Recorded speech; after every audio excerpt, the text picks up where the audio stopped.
En aquel tiempo, Jesús estaba a orillas del lago de Genezaret y la gente se agolpaba en torno suyo para oír la palabra de Dios. Jesús vio dos barcas que estaban junto a la orilla. Los pescadores habían desembarcado y estaban lavando las redes. Subió Jesús a una de las barcas, la de Simón. Le pidió que la alejara un poco de tierra y sentado en la barca enseñaba a la multitud. Cuando acabó de hablar, dijo a Simón: «Lleva la barca mar adentro y echen sus redes para pescar». Simón replicó: «Maestro, hemos trabajado toda la noche y no hemos pescado nada, pero confiado en tu palabra, echaré las redes». Así lo hizo, y cogieron tal cantidad de pescados que las redes se rompían. Entonces hicieron señas a sus compañeros que estaban en la otra barca para que vinieran a ayudarlos. Vinieron ellos y llenaron tanto las dos barcas que casi se hundían. Al ver esto, Simón Pedro se arrojó a los pies de Jesús y le dijo: «Apártate de mí, Señor, porque soy un pecador».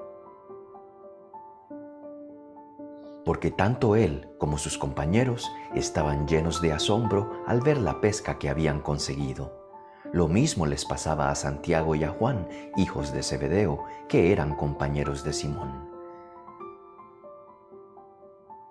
Entonces Jesús le dijo a Simón: «No temas, desde ahora serás pescador de hombres».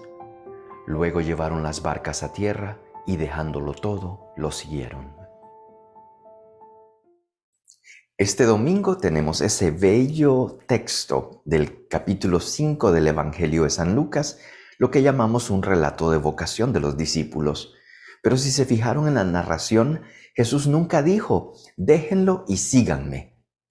Fue acción tras acción que va creciendo y que tiene una consecuencia. El contacto con Jesús revela a Pedro quién es Él y revela lo que Dios puede hacer en su vida. Termina el Evangelio diciendo: dejándolo todo, lo siguieron. ¿Cómo comenzó todo esto entonces? Dice que en aquel tiempo estaban a la orilla del lago de Genezaret y la gente se agolpaba en torno suyo para oír la palabra de Dios. A mí esta figura al comienzo de este Evangelio siempre me ha golpeado, en el sentido de tener la atención puesta en dos cosas. Estar a la orilla del lago escuchando es como tal vez estar leyendo la Biblia, pero también estar cocinando. Y estamos en las dos cosas, pero no estoy ni completo en uno ni completo en el otro. Para la atención que necesito ponerle a la actividad número 2, a veces termina quitándole más a la actividad número 1. Imagínate que estás cocinando, que estás haciendo algo y también estás tratando de estudiar. Si ese estar en la orilla entre una y otra, la atención total se va a ir para aquella que requiera tu actividad física. La palabra de Dios necesita nuestra atención total y es necesario que cuando decidamos tomar un tiempo para profundizar en la palabra de Dios, que le dediquemos ese tiempo. A veces vivimos sin tiempo. Andamos corriendo por todos lados, pero es importante que, aunque sea una vez al día, dediquemos toda nuestra atención no a la orilla, es decir, con diversas cosas, pero centrados en esa palabra. Que entre, que tome posesión en nuestro corazón y que mi atención, mi corazón, mi alma estén haciendo digestión, diré yo, de esa palabra para que se quede. Bueno, pero Jesús, pasando entonces a la orilla, escuchaban la palabra de Dios. Pero Jesús vio dos barcas. Parece que encontró una solución para tener la atención total. Vio dos barcas que estaban a la orilla. Los pescadores habían desembarcado y estaban lavando las redes. Esto quiere decir que es la mañana y que entonces estos pescadores ya estuvieron pescando toda la noche. Y que entonces lo que se haya quedado pegado en las redes lo tienen que limpiar ahorita. Están lavándolas. Jesús va a encontrar que puede hacer algo con eso. Subió a una de las barcas, dice el texto, la de Simón.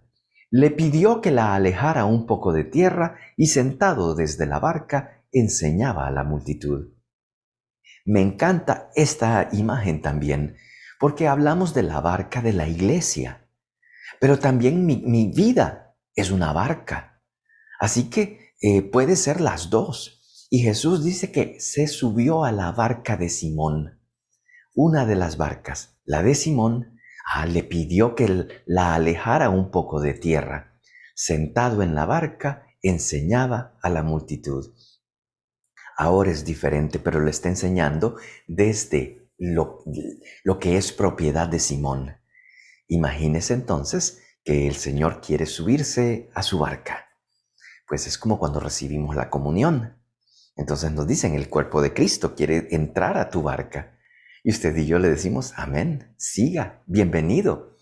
Ahora, desde aquí Jesús quiere comunicar un mensaje a la multitud. Es un paso que tenemos que dar algún día. Muy bien, pero nos quedamos entonces con esa imagen de las dos barcas. La barca de tu vida, en la cual se puede montar Jesús para hacer una tarea y hablarle a la multitud, como dice el texto, o la barca de la iglesia, que es más grande, donde estamos todos como hermanos y hermanas. Pero dice el texto entonces que Jesús le va a pedir algo a Pedro, no solamente a nivel laboral. Doy el ejemplo laboral pues para decir, es como raro que viéndolos lavar las redes les pida esto. Pero la frase a Pedro es muy bella. Lleva la barca mar adentro. Y luego viene la segunda orden, pero me quedo con esta. Lleva la barca mar adentro. Les decía ahorita, la barca puede ser tu vida. ¿Entiendes ahora? Lleva la barca mar adentro. Lleva tu barca a un lugar de compromiso más profundo. Tal vez ya te acostumbraste a escuchar la palabra de Dios en la orilla. La escuchas, pero sales de misa, hasta sales caminando para atrás para que nadie te vaya a agarrar. Pero aquí es diciéndole, Pedro, tu vida necesita ir más adentro, más profundo. Necesita tomar un paso de crecimiento que es necesario en tu vida. Pedro no lo sabe, pero este encuentro va a cambiar su vida. Y entonces la segunda orden, echen sus redes para pescar. Con lo que acabo de decir antes, pues ya trabajaron. Versículo 5. Pedro trae a colación ese hecho. Maestro, hemos trabajado toda la noche y no hemos pescado nada. Es decir, nosotros sabemos lo que estamos haciendo. Y aún sabiendo lo que hacemos, porque es nuestro trabajo, no pudimos hacer nada. Pero también Pedro tiene una maravillosa respuesta que completa esta oración. Maestro, hemos trabajado toda la noche y no hemos pescado nada, pero confiado en tu palabra, echaré las redes. Entonces Pedro sí quiere ir más profundo en su vida. Pedro sí quiere tomar su vida en un camino de profundidad espiritual con Cristo en la barca. Entonces, yo ya he probado antes hacer cosas, he probado a cambiar mi vida, he probado a renovar la manera como hago las cosas, he probado a controlarme, pero confiado en tu palabra, volveré a echar las redes. ¿Qué es lo que tienes que rehacer, pero con Cristo en tu corazón? No, pues siempre lo he tenido. Haz el ejercicio de renovar ese llevar a Jesús en tu barca. Y entonces, con Jesús y en un compromiso con Él en la misma barca, poder decir, confiado en ti, ahora volveré a tratar de hacer el esfuerzo de X, Y o Z. Porque con Cristo en la barca es diferente. Así lo hizo. Cogieron tal cantidad de pescados que las redes se rompían, dice el texto. Entonces Jesús no dijo una palabra mágica. Jesús no dijo como el Aquaman que tiene los rayos invisibles para atraer los peces. La orden fue para Pedro, no para los peces. Pero está diciendo, fíjate cómo suceden las cosas cuando yo estoy contigo. Y Jesús no va a estar con Pedro todo el tiempo, pero sí estará en una presencia espiritual. Y por eso Pedro, revestido del Espíritu Santo, tendrá una confianza en ese llamado que le hizo Jesús. Y se va a asumir su lugar en la iglesia como pastor de la iglesia. Porque él se acuerda cuando Jesús está en la barca y nos pide algo, hagámoslo. Recuerde quién fue la que nos enseñó que teníamos que hacer eso. Nuestra Madre María. Hagan todo lo que Él les diga. Siguiente versículo. Entonces hicieron señas a sus compañeros, porque se les llenó las redes y parecía que ya se rompían, dice el texto. Hicieron señas a sus compañeros que estaban en la otra barca para que vinieran a ayudarlos. Vinieron ellos y llenaron tanto las dos barcas que casi se hundían. Esto es lindo pensando en las dos barcas, la barca de tu vida, la barca de la iglesia. Cuando haces experiencia espiritual, te beneficias tú, porque Jesús da esa palabra de poder en tu vida que te permite avanzar, te permite lograr cosas que no habías logrado antes. Pero cuando eso pasa, también se llena la barca de la iglesia, porque es en la comunidad donde ponemos estos carismas al servicio de los demás. Y esto es muy lindo entonces. Nos preguntamos, ¿cómo es que crece la iglesia cuando tú creces? Y cuando tú permites que Cristo habite en tu corazón, luego lo compartes. Y es la iglesia la que se beneficia. Pero la iglesia eres tú también, soy yo. Así que comienza en la casa, termina donde todos alabamos al Señor, donde tú entonces sirves, donde tú cuentas tu testimonio, donde tú ayudas a otras personas, donde tú también muestras el camino para que otro le permita a Jesús entrar a sus barcas también. Era tanto el producto, dice el texto, que casi se hundían. Así que esto es muy lindo también para decir, en la vida de Cristo no son los resultados del mundo. Nosotros esperamos entonces con Cristo voy a tener ganancias económicas. No se refiere a eso. Para eso trabaja, estudia y trabaja. Pero para la parte espiritual que no te la puede dar el dinero, allí es donde solo Jesús puede estar contigo.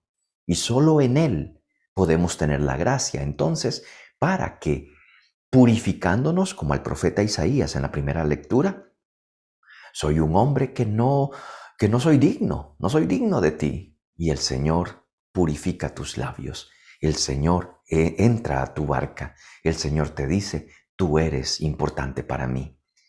Y entonces en el versículo 8, al ver esto, Simón Pedro se arrojó a los pies de Jesús y le dijo, apártate de mí, Señor, porque soy un pecador. Qué raro que Pedro pudiese decir esto en ese momento. Pero es un hecho. Es cierto, Señor, tú eres maravilloso. Yo no soy digno de recibirte. Pedro está tomando la distancia de su realidad personal de lo que acaba de contemplar. Un hombre que está más allá de todo lo pensado, planeado o de aquello que yo algún día me había imaginado. El Señor decidió subirse a tu barca. Y nosotros, por a veces, una falsa humildad, no soy digno de esto, Señor, me retiro de ti. Pero si fue Él el que se subió a tu barca, fue Él el que te pidió que te alejaras de la orilla. Lo que te estaba diciendo era un plan espiritual. Permíteme entrar en tu vida, luego te pido, aléjate de la orilla, es decir, aléjate del hacer cosas de una manera superficial. Crece con Jesús. Y ahora que ves que puede haber resultado, ahora entonces te da miedo. No, el Señor va a decir, se lo dice después. Primero que todo, reviso que los demás discípulos también estaban llenos de asombro. Es maravilloso la actitud de Pedro. Realmente está diciendo, Señor, esto se me sale de todos los cálculos. Esto no es acerca del negocio de tener peces. Miren que después, dejándolo todo, aún lo que habían pescado, lo siguieron. Entonces no es acerca de la ganancia de los peces que puedo tener con Jesucristo. Lo importante es que tus palabras son palabras de vida. Lo importante es que cuando tú estás en mi barca, yo veo cambios. Yo veo que tengo más fuerza para hacer ciertas cosas. Yo puedo ver que hay un sentido en mi existencia. Así que, Señor, diré yo, pues quédate, Señor, en mi barca. Pero por supuesto, en ese momento donde vieron todo el poder, ellos están llenos de asombro, y lo mismo pensaban Santiago y Juan, que eran compañeros de Simón. Jesús les dice, no temas, porque ahora serás pescador de hombres. Los pescados, cuando usted los saca del agua, se mueren. Cuando pone al humano en las aguas, se muere. Entonces, a uno usted lo agarra vivo, pero se va a morir. Ese es el negocio, para poder alimentarse. Pero en el caso de los seres humanos, cuando estamos en el agua, nos morimos totalmente. Piense en las corrientes del pecado. Piense en las corrientes del odio, de la división, de ser supremamente orgullosos, de no tener respeto por las personas que tenemos al lado, de no tener respeto por mí mismo. Todas esas cosas que pareciera que me estoy ahogando en mis propios pecados, y que viene el Señor y me dice ahorita, no temas. Lo que has visto ahorita en esta pesca milagrosa, ahora entonces yo te voy a dar la gracia para que tú, en lugar de ver personas que pierdan el sentido de su existencia, que tú los recuperes, que tú les ayudes a encontrar la salvación. No temas, desde ahora serás pescador de humanos, pescador de hombres, pescador de esta humanidad que a veces está confundida. No podemos forzar a nadie a que crea en Dios, pero sí podemos ser testimonios que nuestra barca muestre el producto de qué pasa cuando Jesús está con nosotros. Y que entonces, sabiendo que en Jesús encontramos nuestra paz, nuestro perdón, vida nueva, que entonces los demás puedan saber que Él es el Señor. Y el último versículo, luego llevaron las barcas a tierra y dejándolo todo, lo siguieron. No tuvo que decir Jesús, síganme. Fue toda esta acción junta que se volvió un relato de misión, un relato de vocación, y no hay otro. Pedro se lo dirá en una confesión de fe a Jesús. ¿A dónde más podríamos ir después de ver esto? ¿A dónde más podríamos ir después de sentir que tú te comprometes con nosotros entrando en nuestra barca? Señor, donde vayas, allí iré yo también.